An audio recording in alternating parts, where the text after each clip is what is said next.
بسم الله الرحمن الرحيم. الحمد لله وكفى وسلام على عباده الذين اصطفى. أما بعد. معزز حاضرین، سامعین، خواتین، گزشتہ کے سبق میں سنائی گئی ایک بات کی یاد دہانی کرانا مصلحت معلوم ہوتا ہے، اور وہ یہ ہے کہ جب ہم کسی کام کو انجام دے رہے ہوں تو اس سے جو مقصود ہے وہ اثر مجھ پر ظاہر ہو رہا ہے یا نہیں، اسے دیکھنا بہت اہمیت رکھتا ہے۔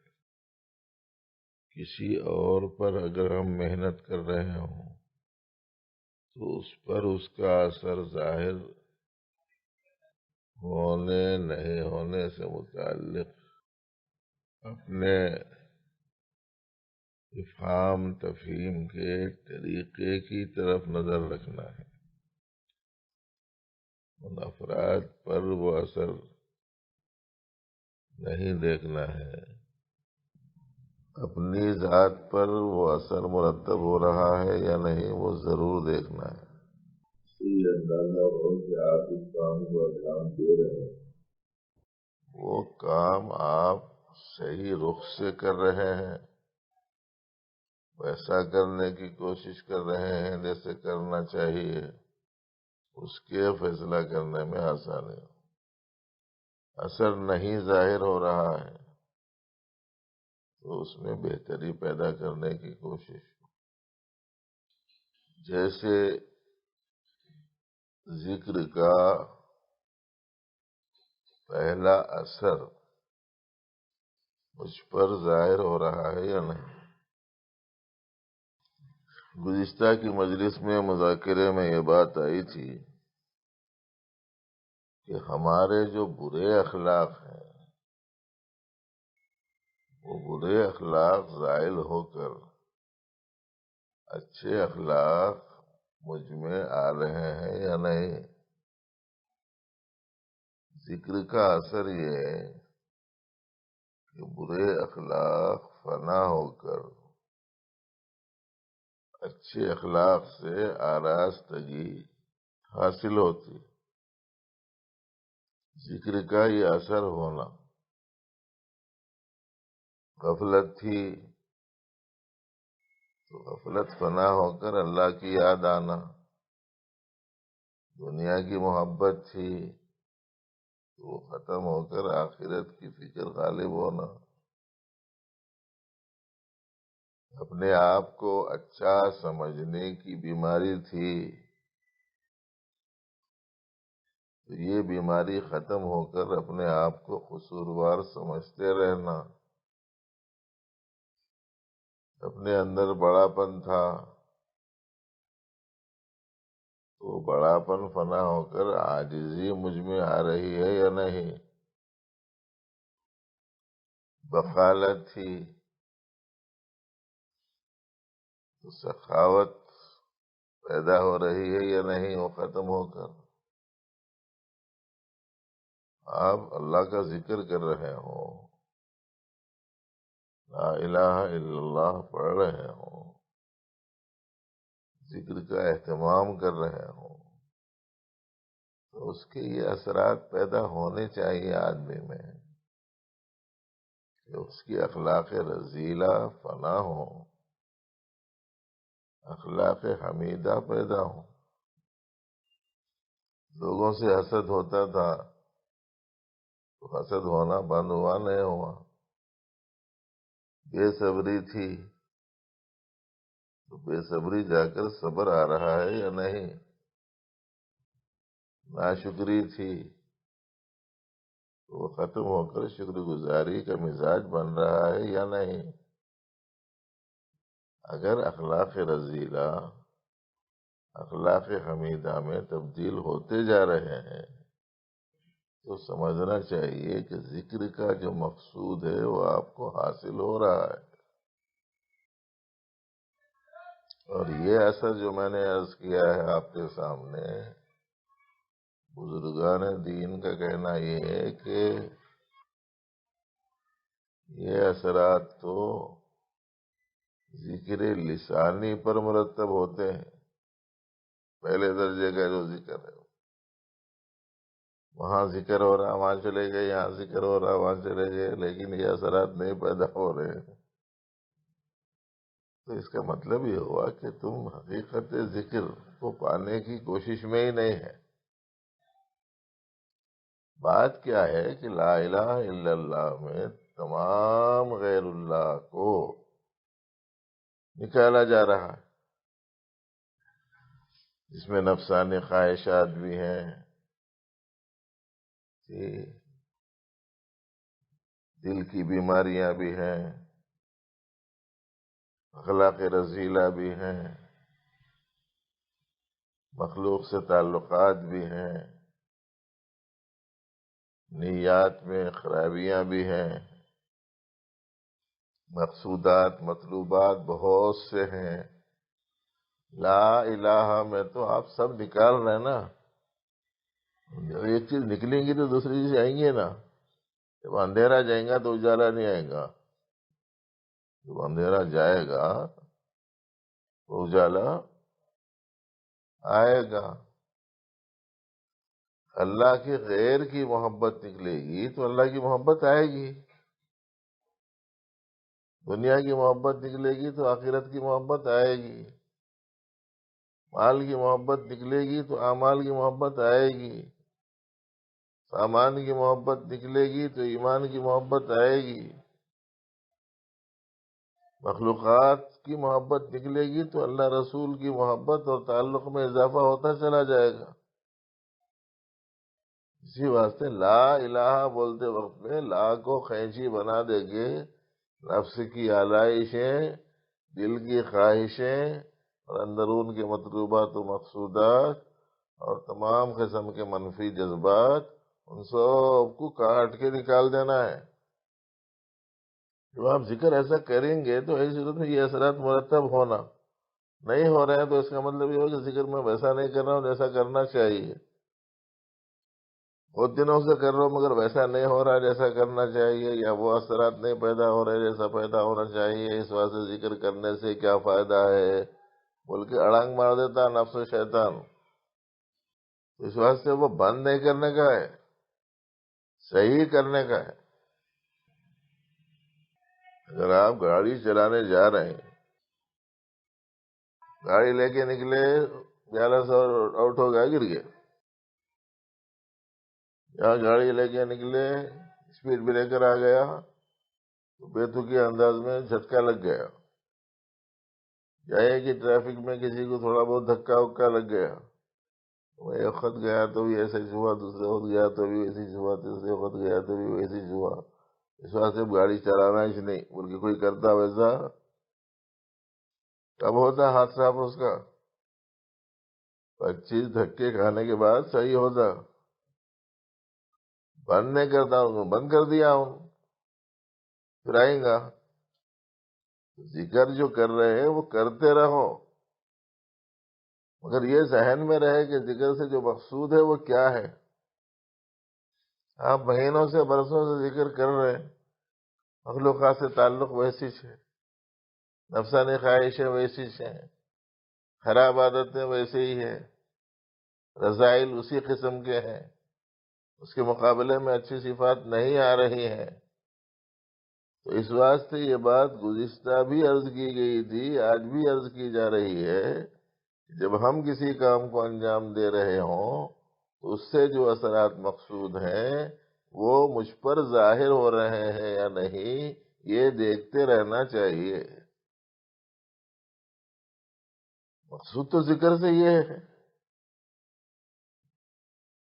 کہ اللہ محبوب بن جائے، اللہ دل میں بس جائے، اللہ کی پسند اپنی پسند بن جائے، اللہ کی مرضی اپنی مرضی ہو جائے، مقصود یہ ہے، اور تو کوئی چیز مقصود نہیں ہے اس سے۔ کہ ساتھی یہ سمجھ رہے ہوں گے تھوڑے دن 40 دن ذکر کر لیا، 4 مہینے ذکر کر لیا تو میں بھی کچھ ایسا ہو جاؤں گا کہ اب لوگوں میں مقام بن جائے گا، مرتبہ مل جائے گا، جی کوئی غیر معمولی چیز میرے اوپر کھل جائیں گی، اور جناب کشف و الہام کے ذریعے سے میں بھی بول دیا کروں گا کہ فلانا فلانے سن میں مریں گا، اور فلانا یہ حکومت تبدیل ہو جائیں گی، فلانا لیڈر یہ مارا جائے گا، جی ایسا ہو جائے گا ویسا ہو جائے گا، کچھ اس قسم کی پیش گوئیاں کر کے لوگوں میں نام بناؤں گا، مقام بناؤں گا۔ یہ سب چکر میں اگر رہے تو 50 سال بھی ذکر کرتے رہے تو کچھ بھی ملنے والا نہیں۔ لا الہ الا اللہ کے ذکر میں تو میں کچھ بھی نہیں ہوں یہ تاثر بڑھتے جانا ہے، میں کچھ بن جانا بول کے سوچ رہا، چاہا کیا جا رہا ہے، دل و دماغ میں کیسا سودا سمایا ہوا ہے۔ تو اس قدر شعور کے ساتھ، تصور کے ساتھ، یکسوئی کے ساتھ ذکر کرو، جو بھی غیر اللہ ہے، جس کی کچھ مثالیں میں نے آپ کے سامنے رکھی ہیں، کسی دوسرے میں خوبی نظر آئی آپ جلنا شروع ہو گئے، وہ اللہ ہے کہ غیر اللہ ہے؟ کسی کے پاس مال نظر آ گیا تو رال ٹپکنا شروع ہو گئے، وہ مال اللہ ہے کہ غیر اللہ ہے؟ کسی کے کاروبار بڑھ رہے ہیں، تجارت بڑھ رہی ہے، اس کے نتیجے میں اسی کی پالیسیوں کو اپنانا، اسی کا طریقہ اختیار کرنا، اس کا مطلب یہ ہوا کہ طالب کس چیز کے بن گئے؟ غیر اللہ کے طالب بن گئے۔ مقام مل جانا، مرتبہ مل جانا، عزت مل جانا، شہرت مل جانا، تو یہ سب کیا ہے؟ غیر اللہ ہے۔ اور ہمارے حضرت تو فرمائے کشف کرامت بھی غیرش ہے، کشف بھی غیر ہے، کرامت بھی غیر ہے۔ کشف و کرامت غیر ہیں، حاصل نہ ہو تو غم نہ کر، دل عشق سے آباد رکھ، اللہ بس باقی ہوس۔ اس بات سے اگر دل میں اندرون میں کوئی اس قسم کی کوئی جوسومہ ہے، کوئی کانٹا ہے، کوئی بال ہے، اسے نکال دینا چاہیے۔ لا کی شمشیر سے تمام غیر اللہ کو نکالنا ہے۔ راحت ہے، آرام ہے، سکھ ہے، لذات ہیں، خواہشات ہیں، یہ سب نکلنا چاہیے۔ تو ذکر کا ایک اثر یہ ہونا چاہیے کہ رذائل ختم ہو کر اس کی جگہ فضائل پیدا ہو۔ میری نسبت کی وجہ سے نہیں، ان کو پسند ہے بول کے وہ چیز آنا، ان کو تواضع پسند ہے اس واسطے آنا،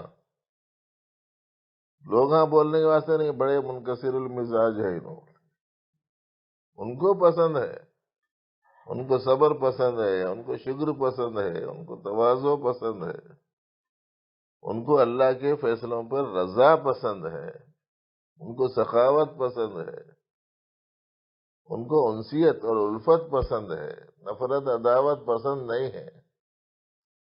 ان کو جو پسند ہے وہ چیز آنا، ذکر کے ذریعے سے یہ اثر ہماری زندگی میں آنا چاہیے۔ اس رخ سے ذکر کرو، ذہن چل رہا ہو تو کدھر چل رہا وہ دیکھ لو، اندازہ ہو جاتا۔ جدھر چل رہا ہے اس کے بارے میں دیکھو، وہ اللہ ہے کہ غیر اللہ ہے۔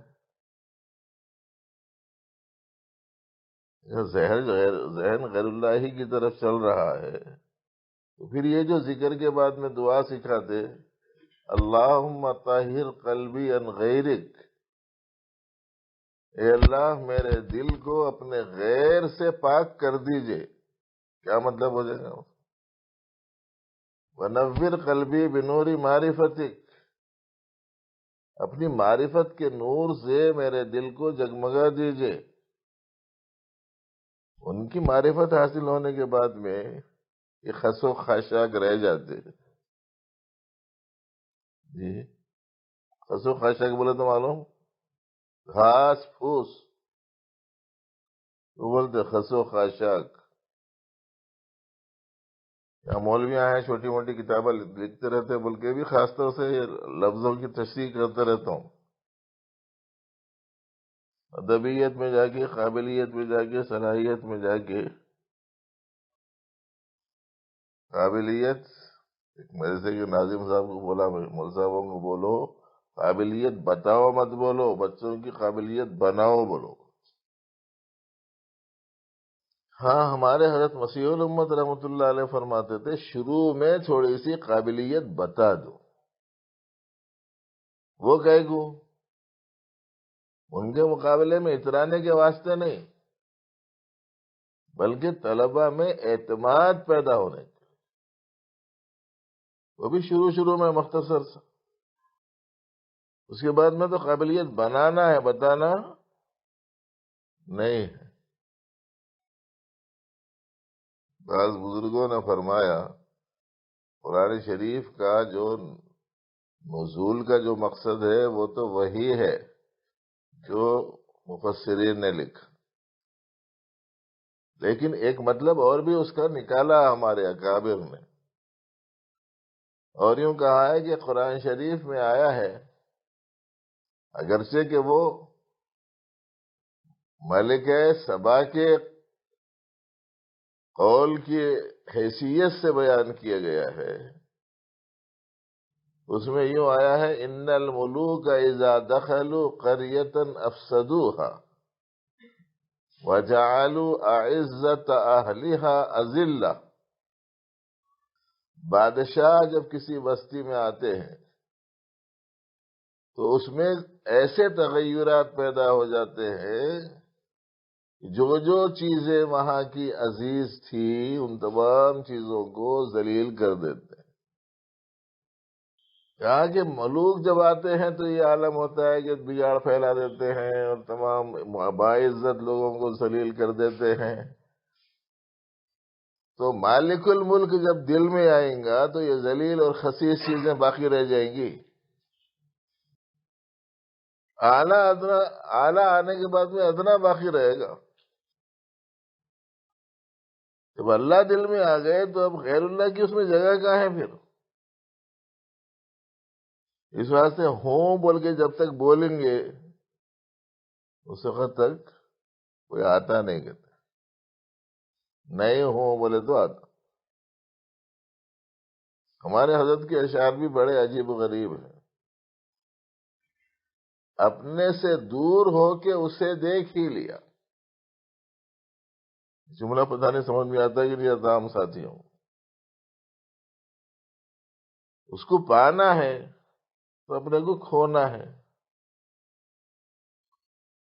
خود کو کھونا کمال ہے میرا، ان کو پانا وصال ہے میرا. مقصد یہ ہے ذکر سے.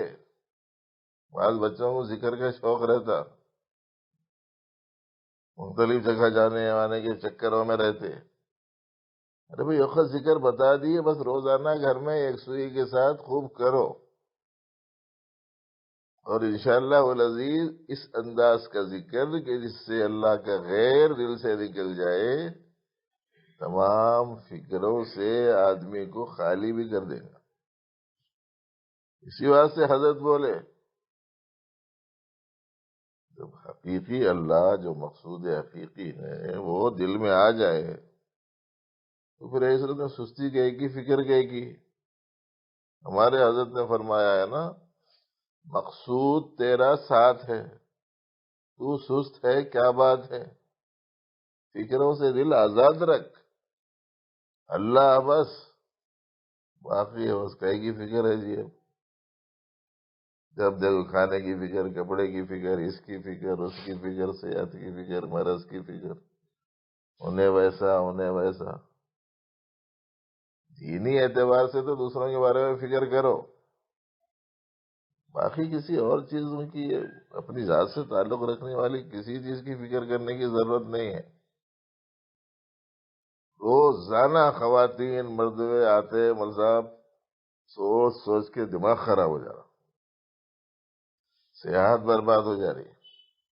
شوگر آ جا رہی، بی پی ہو جا رہا، یہ ہو رہا اور وہ ہو رہا، کھانا نہیں کھایا جا رہا، رات میں نیند نہیں آ رہی، کمزوری بڑھتے چلے جا رہی، یہ ہو رہا وہ ہو رہا. ان لوگوں کو بولتے جا رہا ہوں، تمہارے سوچنے سے تمہارا مسئلہ حل ہو رہا ہے تو سوچو. تمہارے سوچنے سے مسئلہ حل نہیں ہو رہا، حل ہے سو مسئلہ بھی لا ینحل ہو جا رہا، ایسو صحت بھی خراب ہو جا رہی، حاصل آرام بھی ختم ہو جا رہا، آتی سے سکھ کی نیند بھی ضائع ہو جا رہی. فکر کر رہے ہیں کہیں کو آپ؟ کس کے ذمہ ہے وہ؟ ہمارے حالات کا بنانا بگاڑنا کس کے قبضے میں ہے؟ اللہ کے ہے. ہمارے سوچنے سے مسائل حل ہوتے. تدبیر کی حد تک آپ سوچ لیجیے تھوڑا سا، بس 24 گھنٹے اسی کا چکر کیسا؟ کسی خاص مقصد کے لیے. یہ آج کل گنے ونے بہت مل رہے ہیں. وہ گنے والا اس کے پاس میں ایک مشین رہتی ہے جی، کب چلاتا ان گرا کا اس وقت میں، جب اس میں سے رس نکال رہا ہے تو اس وقت میں چلا گیا، اس میں سے گنا ڈال کے رس نکالتا. اب کوئی بھی نہیں آ رہے، چلاتے رہتا. کام رہ وقت میں وہ تھوڑا سا فکر کر لو، اس کے بعد میں دوسری تدبیر پر عمل کر لو. 24 گھنٹے کا غلبہ کس چیز کا ہے؟ سوچ سوچ کے صحت برباد کر لے رہے. عورتیں بھی سن رہے ہیں اور تمہارے سے بہت بڑی تعداد میں سن رہے ہیں. اور زیادہ تر وہی لوگ آ کے بولتے رہتے، یہ ہو جا رہا وہ ہو جا رہا، انہیں کمارا نہیں، انہیں ویسا کر رہی، انہیں باہر گیا اس کو نوکری نہیں مل رہی. سوچ سوچ کے میرا دماغ خراب ہو جاتا. تم یہاں سوچے تو وہاں نوکری مل جاتی. ارے بھائی 2 رکعت حاجت کی نماز پڑھ کے دعا مانگو تو یہ نہ کام کرنے کا اس سے بڑھ کے کیا ہے؟ اللہ کی یاد میں رہو بولے تو یہ مسائل کی یاد میں ہے لوگ. آپ کس کی یاد میں رہنا؟ اللہ کی یاد میں رہنا. کس کی یاد میں ہے آج کل؟ دیکھ لو نماز میں جو اللہ کی یاد کے واسطے ہے، وہ نماز میں بھی اللہ کی یاد میں نہیں ہے، اس میں بھی دوسروں کی یاد میں ہے. دل پر دماغ پر مخلوقات ہی کا سودا کیا کہتے ہیں سوار ہے، سمایا ہوا ہے. تو ذکر سے مقصود یہ نہیں ہے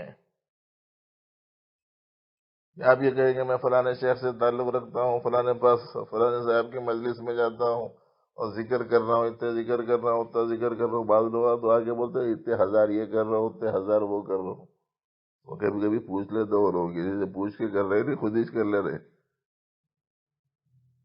3 بادام کھاؤ، خوب چاپ کے کھاؤ، فائدہ ہوتا. گولی نکلے سر کا 1.5 کلو نکل لیے، کیا فائدہ ہوگا بولو. ذکر کرو، شعور کے ساتھ میں کرو، توجہ کے ساتھ میں کرو، دھیان کے ساتھ میں کرو. ہماری اس مجلس میں ماشاءاللہ اچھے لکھنے والے ساتھی ابھی ہیں. ابھی ایک ساتھی نے عصری تعلیم پر مضمون لکھا، مجھے بہت پسند آیا. میں تو چاہ رہا ہوں کہ اس کو علیحدہ طور پر ایک چھوٹے سے کتاب کی صورت میں شائع ہی کر دینا چاہیے. تو اس قسم کی جو چیزیں ہیں جو ہمارے ماحول اور معاشرے میں یہ پائی جاتی ہیں کوتاہیوں کی، یہ باتیں سنو تو آپ لوگوں کے راستے کھل جاتے. لکھو کچھ اس سلسلے میں تاکہ غفلت دور ہو. یہ سالکین کی، متصوفین کی، اکابر سے تعلق رکھنے والے لوگوں کی جیسا برسوں گزر جا رہے مگر تبدیلیاں اور تغیرات نہیں پیدا ہو رہے. اسی واسطے بعض بزرگوں نے لکھا ہے کہ اگر کلمہ طیبہ سمجھ میں آ گیا ہے تو یہ غیر اللہ سے مستغنی ہو جاتا، مستغنی عن الخلق، مخلوقات سے مستغنی ہو جاتا ہوں. مجھے اور کیا چاہیے؟ میرے پاس تو سب کچھ ہے. بلکہ وہ ہے جس کے پاس سب چیزوں کے خزانے ہیں، جس کی دست قدرت میں سب کچھ ہے، وہ مجھے مل جائے. آدمی کی نظر فکر تو یہ پیدا ہو جائے. اس شعور کے ساتھ میں ذکر کرنا کہ اللہ کا جب غیر نکل جائے گا تو جو چیزیں اللہ کو پسند نہیں ہیں وہ کیسا رہیں گی بتاؤ. غضب میں بے اعتدالی اللہ کو پسند نہیں، حسد اللہ کو پسند نہیں، تکبر اللہ کو پسند نہیں، بخل اللہ کو پسند نہیں، حرص اللہ کو پسند نہیں، حب جاہ اللہ کو پسند نہیں، حب مال اللہ کو پسند نہیں۔ جب کسی دوسرے کو ہی آپ دل میں جگہ نہیں دے رہے ہیں تو جو ان کو پسند نہیں ہے اس کی جگہ کیسا دیتے؟ بلکہ بعض بزرگوں نے لکھا ہے یہ جو غضب ہے، غصہ ہے، اس میں بے اعتدالی ہے، اس کو مار دینا، اس کو کاٹ دینا، اس کو چیر دینا رہتا نا اندر۔ آپ لوگوں میں سے تو کسی میں نہیں آتا ہوگا غصہ، غصہ ہے وقت میں ایسا، مگر سننے میں آتے رہتا، اس کو غصہ آیا انہیں اس کا سر کاٹ دیا، اس کو غصہ آیا اس کا سر پھوڑ دیا۔ یہ کس کے صفات ہیں؟ یہ درندوں کے ہیں۔ امام غزالی لکھا ہے کہ درندہ جب اندر ہے تو خالی تصویر جا رہی تھی، وہاں اللہ کی رحمت نہیں آتی، تو جہاں جس دل میں یہ تصویریں ہیں وہاں رحیم کیسے آئیں گا؟ اس لیے لا الہ الا اللہ اس شعور کے ساتھ میں ذکر کرو، تمام غیر اللہ نکل جائے۔ اب آپ لوگوں کو سمجھ میں آتا ہوگا کہ کسی بھی حالت میں بزرگان دین میں سے کسی کے پاس جا کے پوچھو کیسے ہے، صحت مند رہے تو بھی الحمدللہ، بیمار ہیں تو بھی الحمدللہ، فراخی میں ہیں کیسے ہیں پوچھے تو الحمدللہ، تنگی میں ہیں کیسے ہیں پوچھے تو الحمدللہ، تنگیوں میں ہیں الحمدللہ، ہر حالت میں الحمدللہ۔ اول الحمدللہ، آخر الحمدللہ۔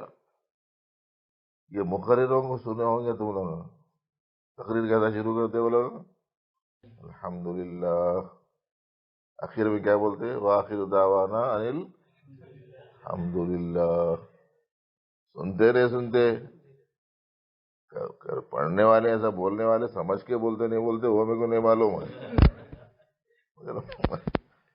ہم یہ عرض کرنا چاہ رہے ہیں کہ شروع میں الحمدللہ، آخر میں الحمدللہ، وآخر دعواہم ان الحمدللہ۔ نبی رحمت صلی اللہ علیہ وآلہ وسلم کے اس دنیا سے رخصت ہونے کا وقت قریب ہوا تو اللہ نے آیت اتاری اور فرمایا فسبح بحمد ربک۔ دنیا سے جانے کا، رخصت ہونے کا وقت آیا، تعلیم کیا اتری؟ فسبح اذا جاء رسول اللہ، معلوم ہے نا جب اذا جاء رسول اللہ والفتح نازل ہوئی تو صدیق اکبر رونے لگے، اس میں تو ہے اللہ کی مدد آ گئی، کامیابی آ گئی۔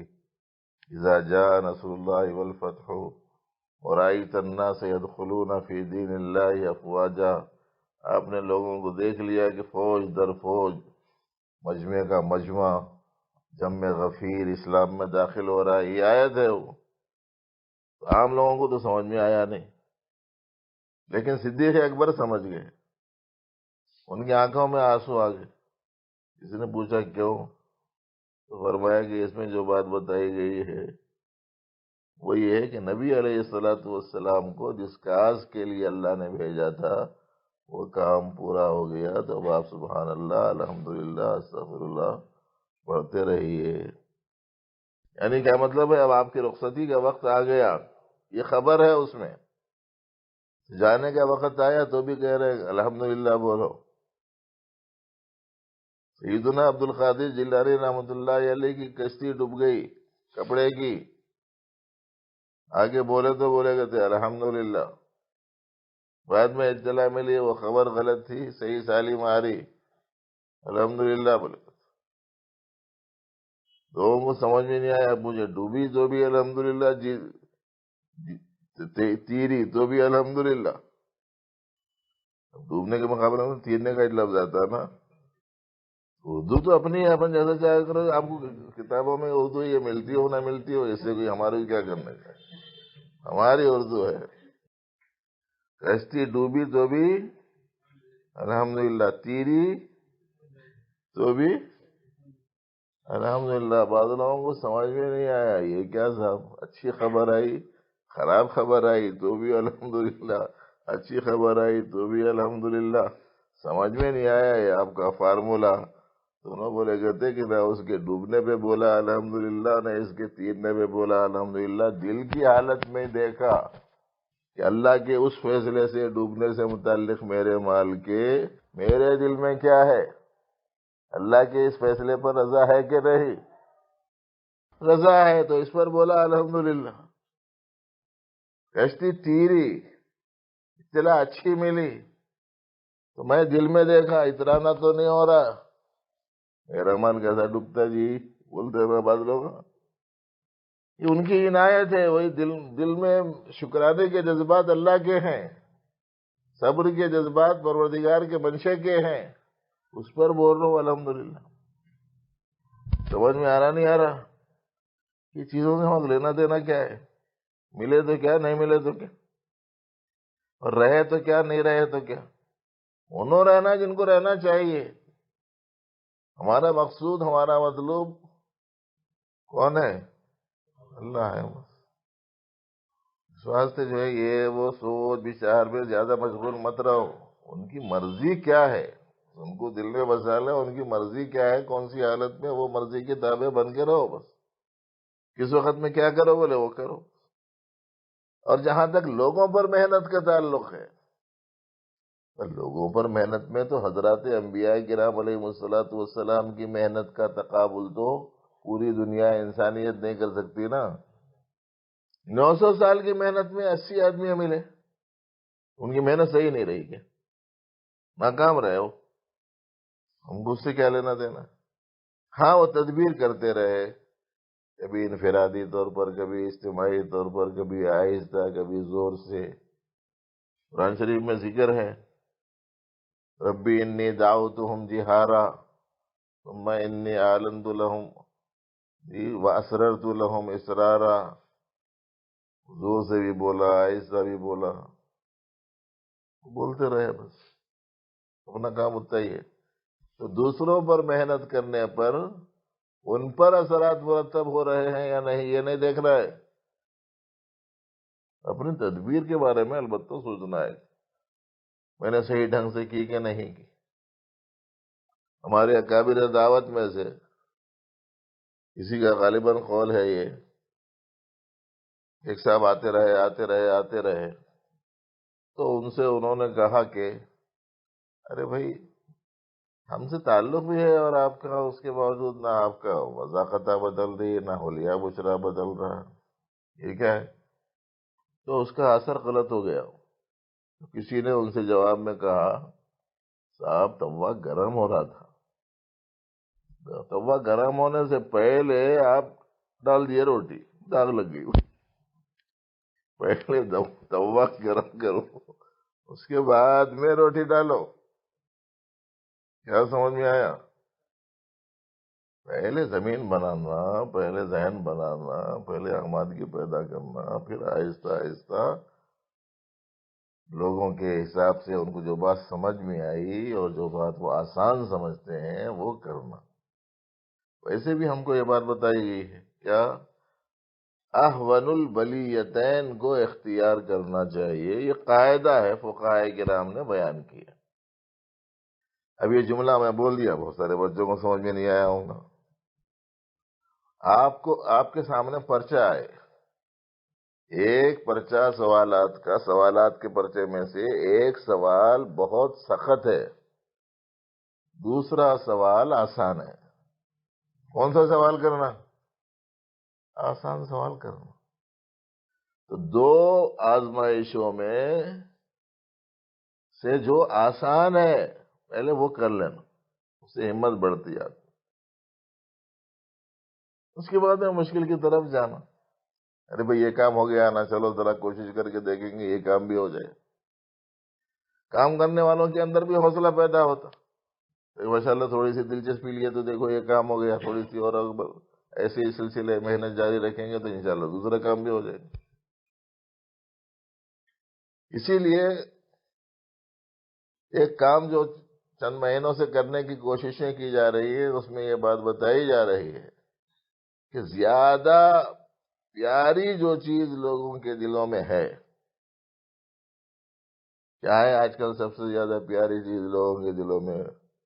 مجھے شاید بتانے کی ضرورت نہیں ہے، سب کو معلوم ہے، وہ ہے پیسہ۔ سب سے پیاری چیز ہے وہ بنی ہوئی۔ بلکہ ماضی کی تاریخ میں سے ایک تاریخ میں دیکھ رہا تھا، تو اس میں ایک صاحب جو غلط روش اختیار کیے ہوئے تھے، وہ ہر ایک کو تھوڑے بہت پیسے والے تھے تو اس کو سود دے دیے، اس کو سود دے دیے، اس کو سود دے دیے۔ اس کے بعد وصول کرنے کے سلسلے میں اتنی سختی کرتے تھے کہ ضرورت پڑی تو اس کا گھر کا سامان بیچ دیتے تھے، اس کا گھر بیچ دیتے تھے، وہ لوگوں کے سامان نکال کے باہر پھینک دیتے تھے، وہ لوگوں کو گھر سے باہر ڈھکل دیتے تھے، نہیں دیا بول کے۔ ایسا کیوں کر رہے بولے تو وہ صاحب بولتے تھے سب سے پیارا پتر پوترا، اور پوترے سے زیادہ پیارا سود کرتے۔ یہی بول، جو بھی جا کے بولے آپ ایسا کہیں کر رہے تو یہی بولتا تھا۔ اس وقت میں پیسہ سب سے زیادہ پسندیدہ بن گیا۔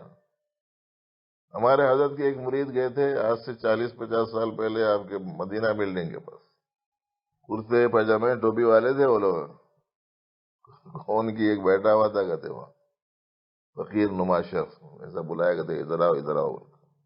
قریب گئے تو کیا ہے بولے تو دیکھو ایک بات سنو، نہ موسیٰ پیر نہ عیسیٰ پیر، سب سے بڑا پیسہ پیر کا۔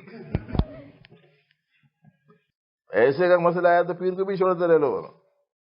اس وقت سے ہم لوگ جو نظام بنایا وہ نظام یہ بنا، یہ پیسے کے مسئلے کو مت چھیڑو، پیسے کو عنوان مت بناؤ، اس لیے کہ ان کی سب سے زیادہ پسندیدہ وہ چیز ہے، تو اس کے اوپر اگر زد آتی ہوئی محسوس ہوئی تو تھوڑی بہت آمادگی میں بھی پیچھے ہٹ جانے کے چانسز ہے۔ تو بھائی ایک مقصود تو ذکر کے ذریعے سے یہ ہے کہ ہمارے اندرون میں سے صفات رذیلہ نکلے، اخلاق حمیدہ آئیں۔ دوسرے لفظوں میں یوں کہہ لیجئے کہ صفات رذیلہ فنا ہو کر اس کی جگہ صفات حسنہ پیدا ہوں۔ اسی طریقے سے اسی ذکر میں آگے بڑھنے کے بعد آدمی میں مزید کسی چیز کا اگر غلبہ ہوتا ہے تو وہ یہ ہوتا ہے کہ میں کوئی چیز سے محبت تو نہیں کر رہا ہوں، مگر میرے اندر خواہشیں پیدا ہوتی، تو وہ خواہشیں بھی نہ ہوں، صرف اللہ کی مرضی کا غلبہ ہو جائے۔ ذکر کے ذریعے سے یہ اثر آنا چاہیے کہ یہ خواہش تو ناجائز نہیں ہے نا، وہ خواہش تو ناجائز نہیں ہے نا بولتے۔ اور آپ کو معلوم ہے کہ نفس اور شیطان جائز راستے سے ناجائز چیز کی طرف لے کے جاتا،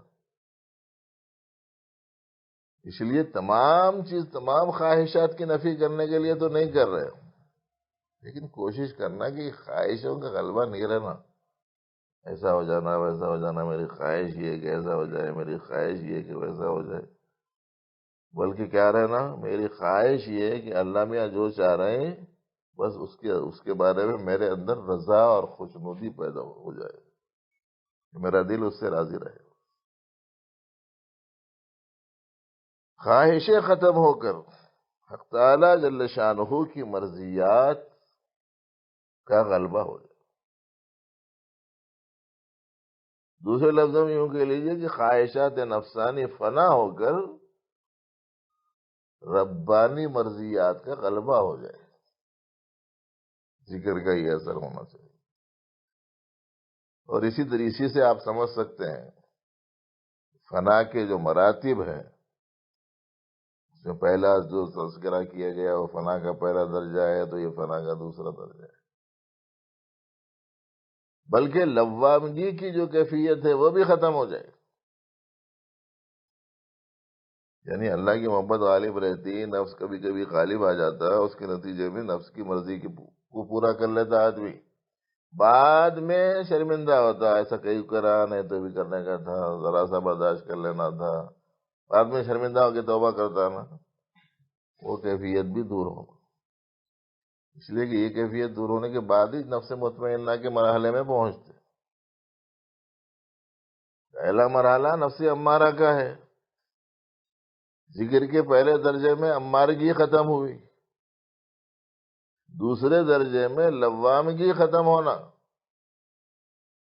تو پھر تیسرے مرحلے میں اطمینانی کیفیت پیدا ہو۔ گزشتہ کی مجلس میں بھی اس چیز کی طرف تھوڑی سی توجہ دلائی گئی تھی، اور چاہتا یہ تھا کہ آگے کی بھی ایک دو چیزیں آپ کو آج سناؤں، لیکن 7:45 ہو رہے، انشاءاللہ دیکھیں گے آئندہ مجلس میں۔ جو بات عرض کی گئی جہاں تک ہو سکے سمجھ میں آئے جیسا سنانے کی کوشش کی گئی، کچھ سمجھ میں آیا اس کوشش کرو کہ اللہ سے تعلق اس قدر بڑھے، اس قدر تعلق بڑھے کہ میرے اندر یہ اثرات پیدا ہوں۔ ان کہنے گئے تو اثرات ہو جا رہے بول کے بولنا لوگ،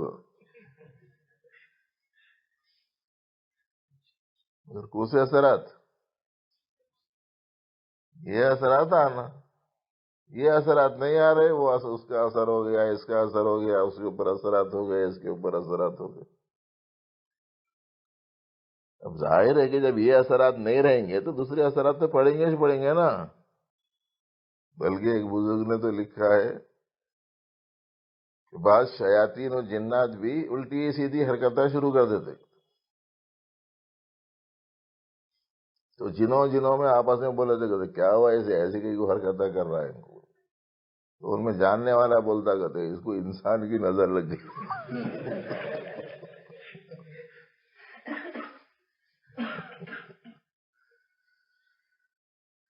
اللہ سے تعلق اتنا بڑا ہو، ذکر ایسے شعور کے ساتھ میں کرو، اہتمام کے ساتھ، پابندی کے ساتھ۔